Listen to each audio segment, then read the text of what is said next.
Jeremiah 29 verse 11, For I know the plans I have for you, declares the Lord, plans to prosper you and not to harm you, plans to give you hope in the future. It doesn't mean tayo, ikaw, ako, ay nagpaplano ng magandang buhay sa ating mga anak, di ba?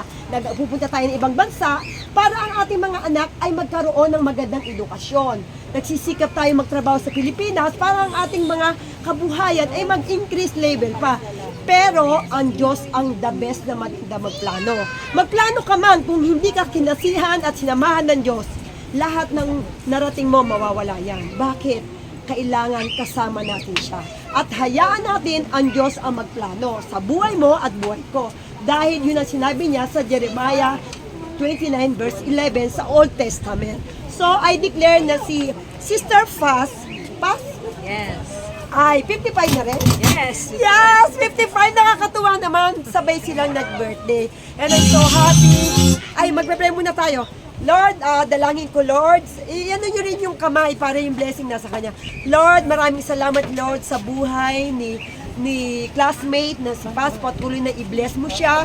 And glory to God, sabay silang nag-birthday at 55 din, Lord. Lord, salamat dahil kung ano yung blessing na na-receive ng aming kapatid na to, ay marireceive niyang patuloy, Panginoon. Ang iba yung pag-iingat, saan man siya tumungo, anumang hawakan ng kanyang kamay, ng kanyang paa, ay pagpapala, maging sa kanyang pamilya, O God. Lord, i-bless mo ang kanyang trabaho, i-bless mo ang kanyang buhay, Panginoon. Kung paano mo binless ang lahat ng classmate ko, O God, ang lahat ng bagay na to ay pagkakaisahin namin na kami umaayon na ang pagpapala ay dadaloy sa buhay ng aking classmate nito. Thank you so much, nakapiling ko sila and I'm so happy na nakapagdeklara ako ng galing sa iyo, Panginoon. Lord, salamat, gamitin mo lamang ako ng iyong salita at patuloy, Lord, na ang aming pag-ibig sa iyo ay mag-aalab. Gaya ng pag-ibig namin sa aming magkakasamahang magkaka-classmate, O God. Thank you, Lord, in this name. Amen.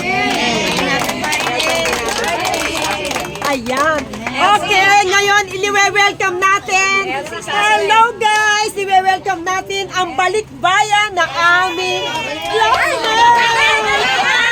Welcome, Raquel! Oh, balikbayan! Alika na, Chantal naman eh. Ayan si Elsie sa Alam mo, kamayan natin yung balikbayan. Elsie sa kasiwing. Elsie, halika na. Elsie, hindi, iahag ka namin. Galing kayo sa ibang bansa.